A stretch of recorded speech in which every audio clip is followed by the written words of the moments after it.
Very excited for this one. Reminder, there is a cocktail happy hour at 5 p.m. But our last panel, which will be hosted by Sherlen Archibald, who is Global Lead of Influence for Arts and Culture at Google, as well as founder of We the Roses.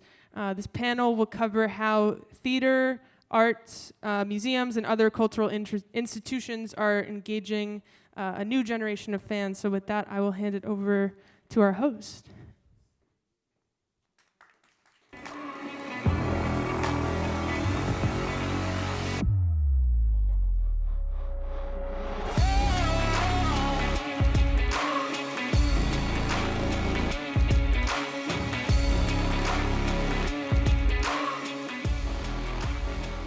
All right, everybody, that was a great intro there. I felt like it was giving me some energy, right? How's everyone feeling? Everyone's good? How's everyone feeling knowing this is the last session before drinks? Come on. Come on, guys. Yeah, let's be real there. Let's be real. Okay, so we've got a great, amazing conversation that's about to happen. Thank you guys so much for being here. I am going to introduce myself, introduce our company, and then we'll get into the conversation. So, first off, my name is Sherlen Archibald. I am one of the co-founders of We the Roses Cultural Creative Agency.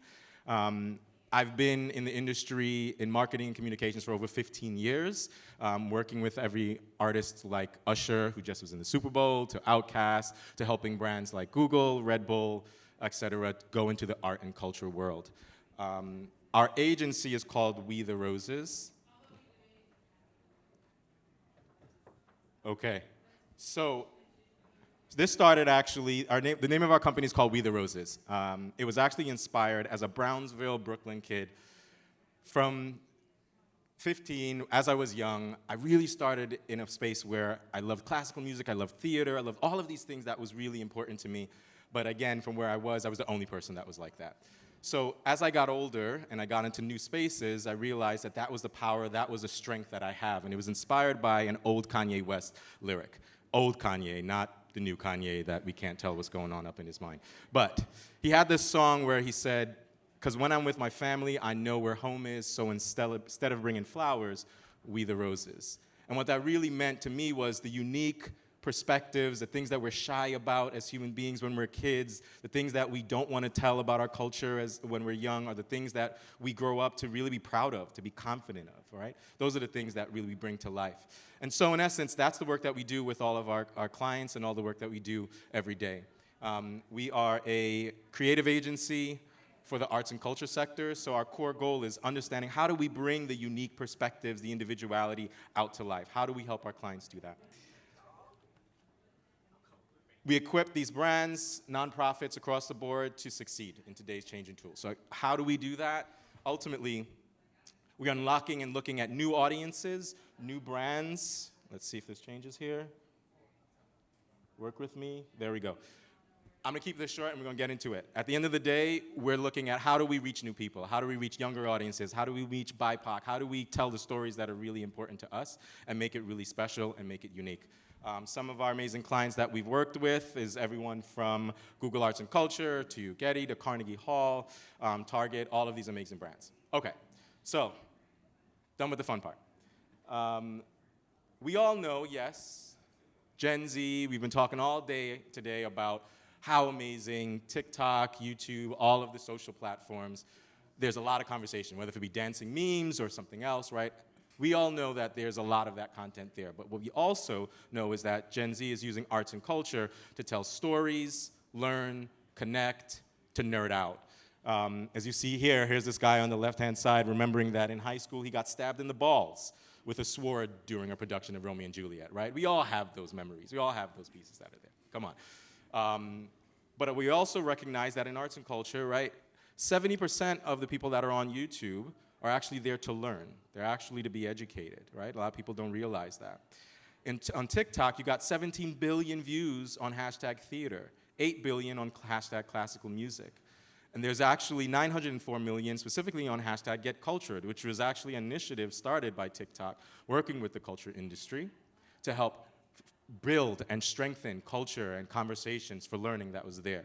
So this is an area that's growing. This is an area that we see building, and constantly there's so many conversations and memes and topics that are coming up off of this. So we wanted to bring this conversation together. And so we have amazing panel and conversation experts that are here to do that. So I'm gonna bring up our amazing panel here. We've got speaker Diane Vadnal, Director of Marketing and Partnerships from RPM.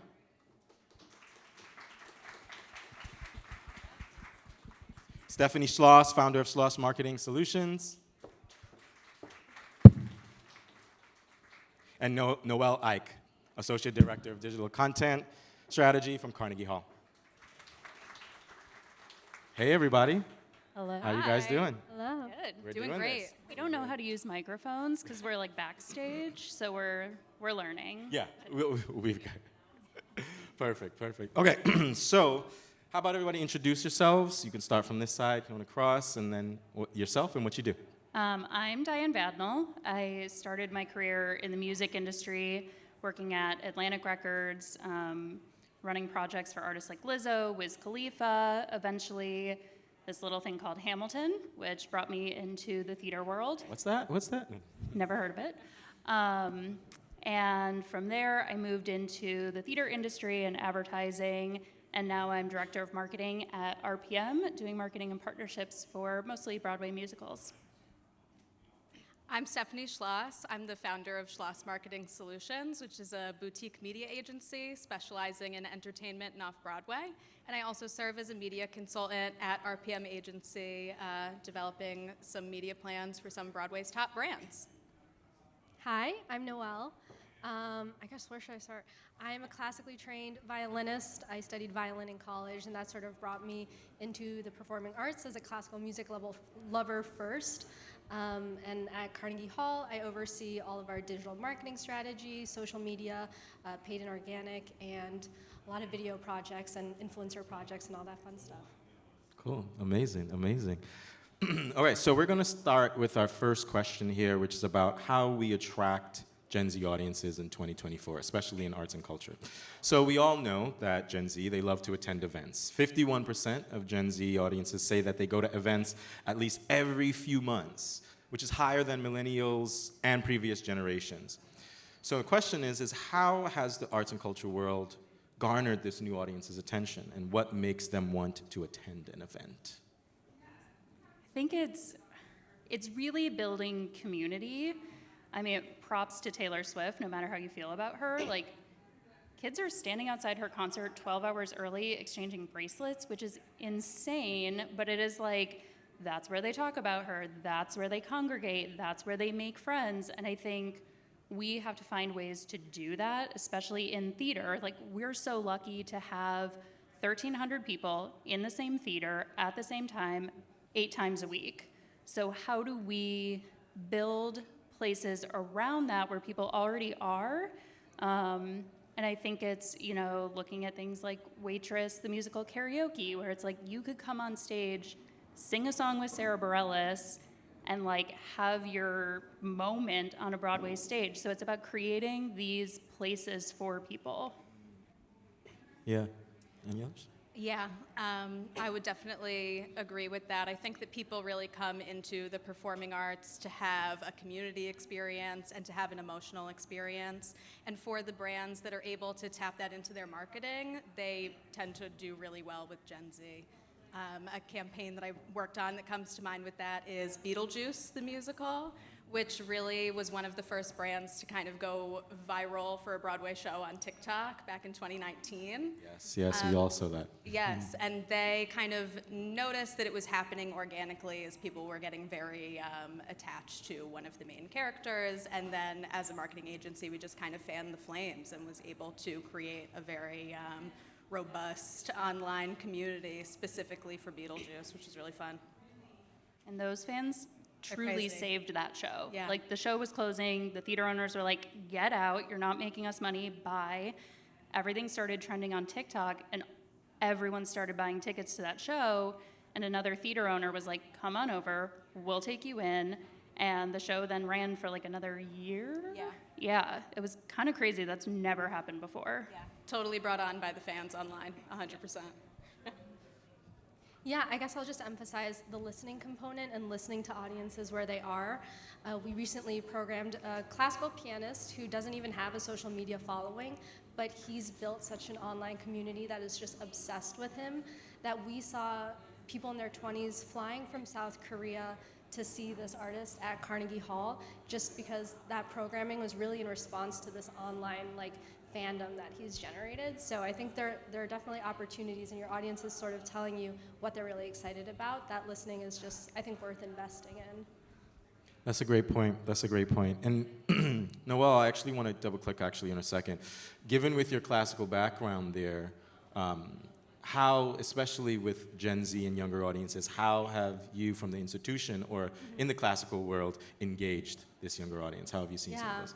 I would say it's definitely a challenge for us. As you can imagine, our sort of core audience and our subscriber base, so the people buying expensive ticket packages year over year, definitely skew older, often 65 plus. But we've seen a lot of success in TikTok and our short form videos specifically. We sort of take a educational angle to a lot of our content. So again, listening to what audiences are interested in, telling the history of the hall and stories of different pieces of music or composers' lives. And I've also sort of informally put a ban on any advertorial content on our TikTok just for now, so that we can kind of establish that trust with our audiences, that we're there to, create content that resonates with them and that they're interested in, and honestly that's entertaining, before trying to sell them on something like a next step. So we've seen a lot of success there, and the Gen Z audience is, not only are they on TikTok, but they're spending so much time there, and I think they're really interested in learning and absorbing information. So that's sort of been a successful approach for us, is just meeting them where they are. Amazing, amazing. Diane, given with your music background, coming from the music industry as well, I'm curious, are there other ways that you've seen where music has been used really well to engage younger audiences? You talked about Hamilton, you talked about which is karaoke. Yeah, Hamilton is the worst example for everything, because it was just such a right place, right time cultural movement. But yeah, I think, people love music inherently, and I think shows can definitely use it to their advantage. I mean, we look at Beetlejuice again, best example. It's that music was perfect for TikTok. The composer is silly and creative and crazy, and people really ate that up. But I also, going off of what Noelle said, that it's we don't want advertising content. No one wants to see that. No one wants to buy into it. And not to completely spill a music industry secret, but Spill it. I will. Record labels start fan accounts. Lizzo Fans is run by the record label, and they just pull other people's content in and post it, and they operate these fan accounts, and then when they have the chance to put money behind something to keep a trend going, they do that, and they have all the ad codes, which is not completely okay to do, but no one's said anything, and so it's kind of you're selling to people, but you're not, because you're in this fandom. And I'm kind of pushing for theater to do that too. It's we want to see the fan content. Why don't we have these accounts that we own and operate, where we're just pooling fan content in one place? Yeah, that's a great idea. So you're saying Lin-Manuel's fan accounts are run by him? No. I cannot confirm or deny. Okay, so we're going to go to our second question, which is about expanding your audience. So sometimes traditional forms of arts and culture seems like it's only for the die-hard core fans. But we know that those audiences are changing now. They're expanding, they're getting younger, some are aging out. So in an effort to bring arts and culture to a broader audience, how is the industry making newcomers feel welcome? How can the industry make newcomers feel welcome? I think a lot of that has to do with, sorry, I lost my train of thought here. Yeah, newcomers. So with these newcomers, how are we making them feel welcome outside of the core audience that's there? How are we finding Yeah, audiences? I think again that really just has to go back to community building and just kind of making sure that they feel welcomed into the space and that they are being engaged with like on their level. I'm gonna talk about Beetlejuice again. Something that they really did to make newcomers feel welcome is they kind of invested in their ticket lottery. And making sure that the ticket lottery was kind of like a fun experience for people coming to the show and just kind of standing outside and waiting in line and hoping that they're going to get a ticket.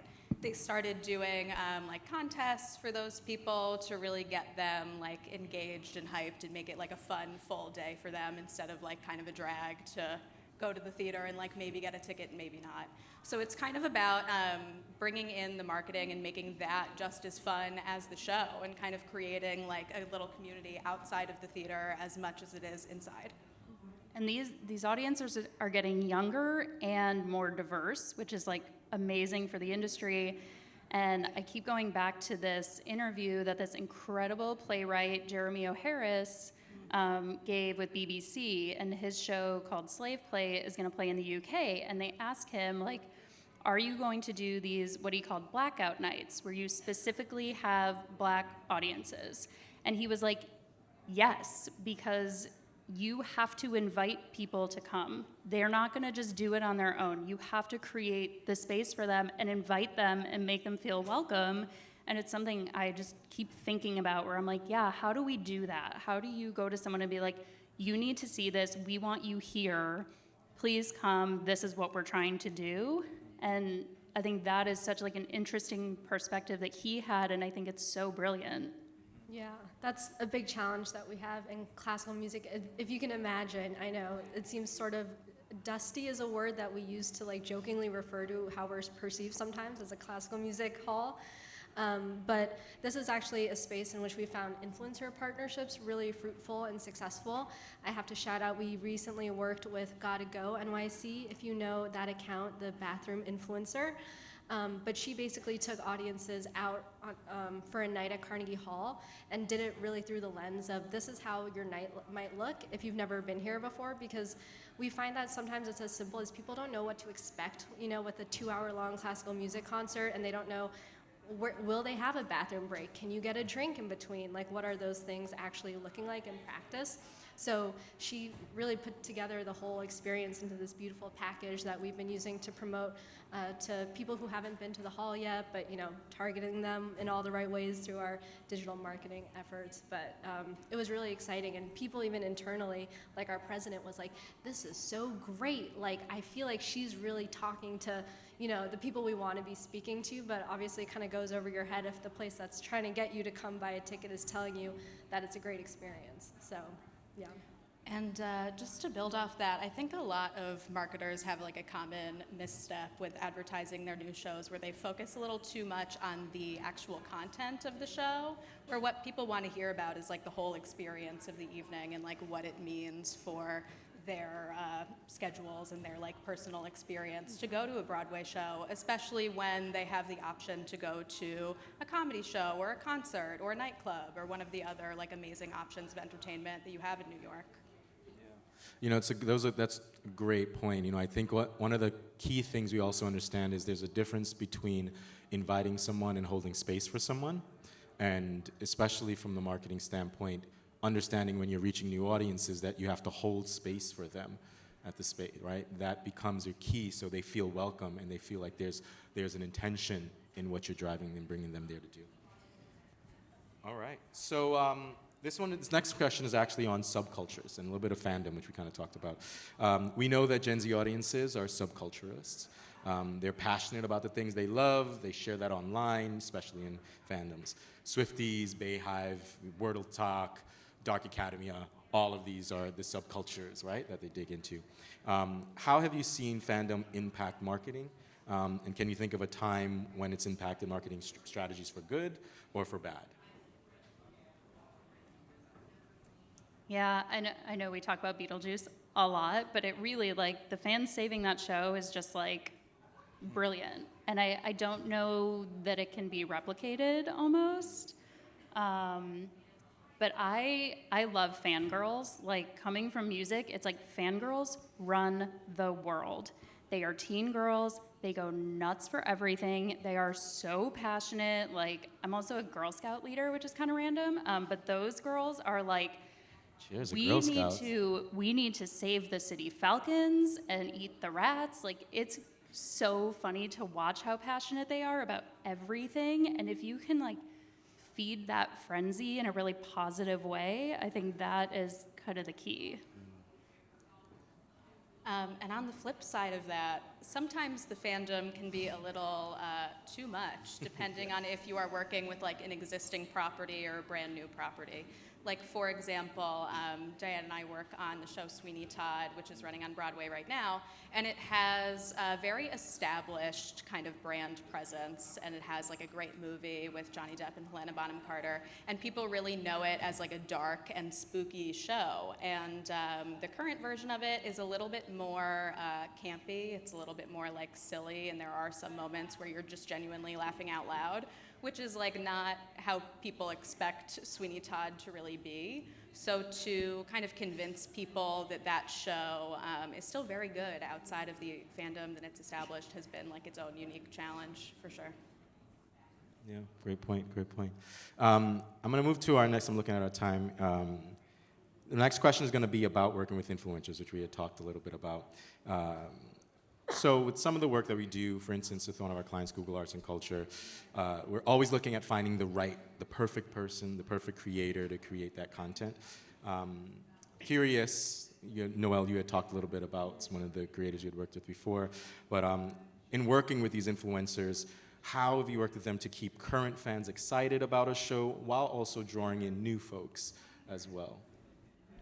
Yeah, I guess the one thing I'll expand on about the partnership I mentioned is, even though she self-describes, Teddy is her name, as New York's foremost bathroom influencer, she actually is a classically trained opera singer who has a passion for the arts. And I think that that's one thing we noticed is we've worked with sort of a range of influencers on different projects, but it's not that someone understands our product or who we are as Carnegie Hall as being the most important. We've had a lot of classically trained musicians create content that just sort of falls flat, but rather it's someone that's really invested in the mission of your organization, sort of the purpose of your work, and really holds those same values, which I know we talked about too, is like a very Gen Z like trait, I guess, is to really care about causes and put your dollars behind the things that you care about. So that's where we've seen a lot of success, is someone that just shares those same values that we have as an organization. Yeah, just to build off that, I feel like the real key there is authenticity, where we're all online every day. We can all kind of see advertorial that influencers post, and you can always really tell when the influencer is genuinely a fan and when they're kind of just doing it because they had a partnership agreement. And the ones that are really effective is when they are genuinely a fan and they kind of are themselves like naturally interested, and that comes through in the content that they create, whether that might be like their niche or not.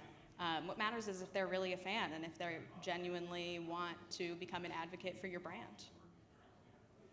I'm curious then, when you have talent that are the performers, the influencers are also performers, they're part of the show. How does that shift your strategy sometimes when you're thinking about the content you're creating, especially if they're coming from a show? Yeah, I would say if you have an influencer in your show or somebody who is connected to your show that already has a huge online following, then they kind of become the advertisement for the show themselves. People really love to feel like they are in on something, and when you see like a performer making backstage content for a show, people kind of feel like they're more going to see their friend than maybe like a star, and it gives people like a more personal experience with it. Yeah, that's like, you touched on like stunt casting, which is when you put a celebrity in a show, and Chicago the Musical has actually been really good at this. Great, yes. Yeah, they're putting in like Jinx Monsoon again around Pride, and Jinx is incredible in the show, and they're like, yes, we're putting celebrities in, but they want people who actually have the talent and are really good. Like Ariana Madix is in right now, and she's amazingly talented. And so, yeah, you want them because they have an incredible social media presence. They will sell tickets. Like, that's the main goal, is sell tickets. But you also want somebody that people want to see who are actually good. And so you kind of have to toe that line a little bit. Great point, great point. So I'm looking at time. We've got about a little over about 7 minutes left. So my last question is going to be, what's one do and don't, for everyone, what's a do and don't, or a piece of advice that you'd like the audience to take away from the panel? Don't be afraid to throw spaghetti at the wall and see what sticks. If you do it and it flops, no one saw it anyway. And if it works, you look like a hero. So I think kind of anything goes now, and people just want like great, silly, fun content to escape. And I think just try anything. Yeah, I would say don't wait until the last minute to kind of think about how you're going to show your show to the audience and how you're going to like brand it and kind of communicate what it's going to be about. And do have fun. Like, people come to performing arts to have fun, and that's what they want to see in the marketing for it too. I recently went to a conference where someone spoke from the Advisory Board for the Arts, and it was a report on what some of the themes are for places and organizations that have been successful in coming back out of COVID, out of the performing arts post-COVID. And the two themes they highlighted were experiences and like values, that the values of your organization, your cultural organization, performing arts theater, whatever it is held by the audiences. And those two things, I think, are common themes throughout what Gen Z cares about, and it's also just what people care about and what people are hungry for. So I think, looking at those as objectives for reaching Gen Z are also just objectives for reaching people and being a destination that people are excited about. So those are like always in the back of my head nowadays. So I would say it's a great thing to hold in all our work. Great. So I'm going to open up the questions to our beautiful audience out here. See if there's any questions. There we go. Yeah, you right there. Yeah, we can hear you. You want to speak a little loud?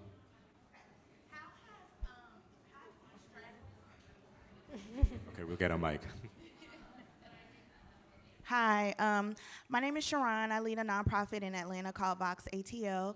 I was curious how all of these strategies have impacted the ability to fundraise, because most of the arts and culture organizations I'm aware of are nonprofits, and I'm just curious how it translates.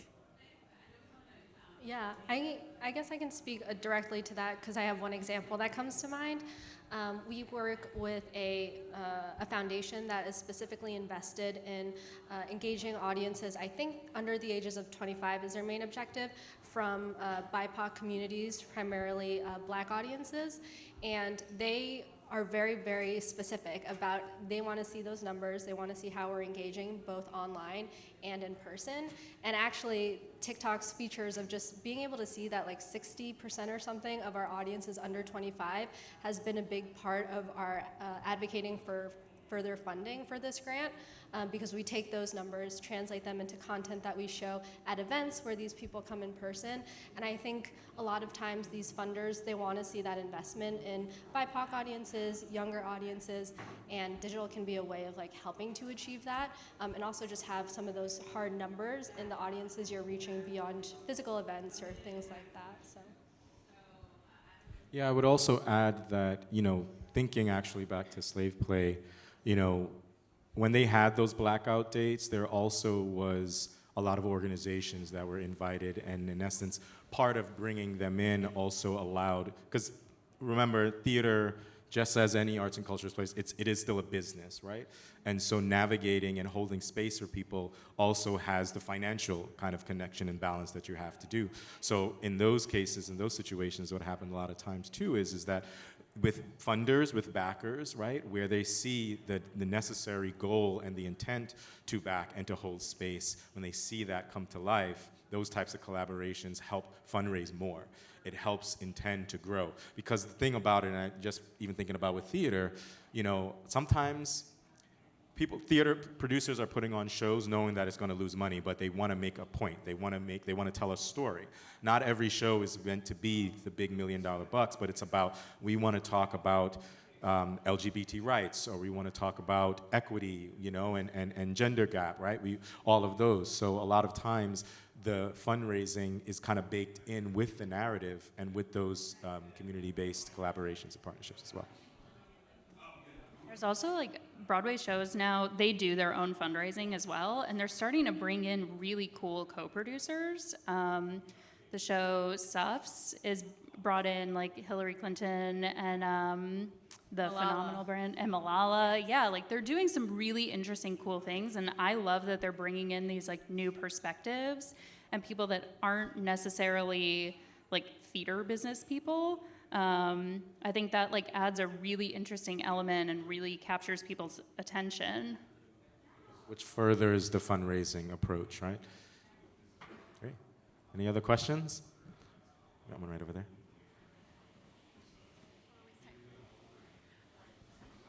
Trying to think of how to word this. You just talked about something that the last conversation was about loneliness, the last speaker, and my daughter booked during the pandemic Dear Evan Hansen and got the opportunity while she was at Belmont University to sing on the soundtrack and also be an actor in the film. But when that film came out, it was a very important message for that time, but then the conversation changed just based on one element of the film as far as Ben Platt's age, which affected the success of the film and affected the message. So could there have been a better way to turn around that conversation and save the brand, essentially, since it's a Broadway brand first? And would there be any way that you can turn around a conversation if it starts to go the opposite way than what you would like for the brand? It's a loaded question, I'm sorry. I didn't know how to really... A really loaded question, but I think that if you're in that kind of situation, the most important thing to do is like acknowledge it to your audience, because the last thing you want to do is kind of like sweep it under the rug and pretend that it's not happening, especially if it's like affecting the success of your product. And I think that probably the best thing to do is to just be honest with your audience and say, we understand where you're coming from, we're pivoting, we hope you like what we're pivoting to. Yeah. Yeah, closing on that, I find that the public, a lot of times, we are forgiving, right? And we understand that creative shows, creative works require creative risks as well. And as long as you can speak to people as a human being. And a lot of times that obviously takes the collaborative team to kind of all be on the same page. But where there are moments where people can actually speak, utilizing their own social platforms to communicate their part in the picture, that also I see impacts that as well.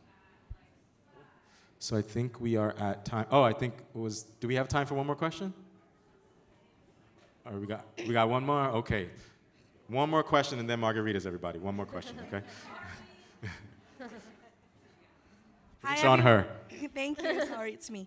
Hi, everyone. My name is Regina. Thank you so much for this theater panel. Thank you, Payan. I'm here representing my company. We're a tech publisher, but selfishly, I wanted to ask a question because I'm a board member of a nonprofit theater group in Queens, New York. It's so good to hear you guys talk about the success stories like the Beetlejuices and Hamiltons, but we're all wanting the same thing, right? We all have the same problems, funding, finding spaces for the arts, because, you know, it is a business, but at the same time, like, you have to prove it to non-theater or art folks. So like for us, we want to build a strong community of theater goers in Queens, but it's usually very tight-knit and it's very small, and it's us supporting one another. While we don't have a Hamilton, while we don't have marketing dollars that are put into Broadway shows that have a lot of leeway, do you have any advice for smaller community building for us to engage new audiences, to keep the message going to the whole community that art is available and everybody for everybody for everywhere, and not just on Broadway Mile, which is great, but I just wanted to get your feedback. Thanks. Yeah. Great question, great question.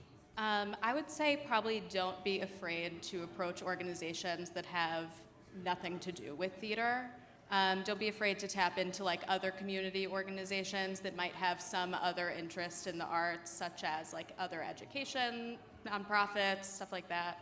And it doesn't necessarily have to just be like the cool theater people and their own little clique. There's plenty of people who are interested in outside of that, and that can be like a hard group to break into. But if you can get kind of the conversation happening outside of those people, they're naturally going to want to tap in eventually. And I think it's going like directly to your community, the people who live around the theater and are going to the local farmers markets. And you never know who you're going to meet and tap that will help advocate for you as well. I think those are really important relationships, and definitely getting the community around the theater involved, especially if you have a show that has like very specific content and you want to tell people about it and you want to tell those stories. It's specifically finding those people, and I feel like we send like 1 billion cold emails a day about shows and things, so I'm never scared to throw out a cold email or a Facebook post in a neighborhood group and things like that. The only thing I would add is that we talked about this in our prep meeting, and it didn't really come up, but don't underestimate the power of like a pizza party. Not that you need to have a pizza party, but sometimes adding just a little bit of that experiential component to a show is enough to get people to come. When we have a show that's hard to sell, we do things called like this mix and mingle, which is just after the show, one of the artists stays for a drink, there's an open bar, or people have drink tickets. You get 2 drink tickets. But we've seen that helps sales, especially at the last minute when maybe it's a lesser known artist, or the show has like music that people aren't familiar with. When it's hard to sell the actual program, you focus on the experience. So. Yeah, and just to add off of that, for a smaller theater company, there can be like a lot of noise in the industry, and a lot of theater fans are kind of just taken in with like the Chicago, the musicals, and the Hamiltons of the world. They just kind of take up a lot of space. So it's one thing that you have a benefit of being a smaller group is that you can make your experience with them a lot more personal. Like you can really reach out to the community and have those community events in a way that Hamilton just can't, because their audience is so big. If you really like nurture the small audience and the communities that you do have, they will become like huge advocates for you in the long run. Great. Well, thank you, everyone. I want to say thank you to the Youth Marketing Strategy team. Olivia, thank you so much. Thank you to our panelists, Diane, Stephanie, Noelle. Thank you to the We the Roses team. Alexis, thank you so much for all your help. Rosalind, Nadia, Emily, all of our amazing part of our team. So thank you, everyone. Now get your drink tickets and go. I just want to thank everybody for being here today, and that's an official wrap on day 1 of YMS. So, like Sherlen said, let's go drink.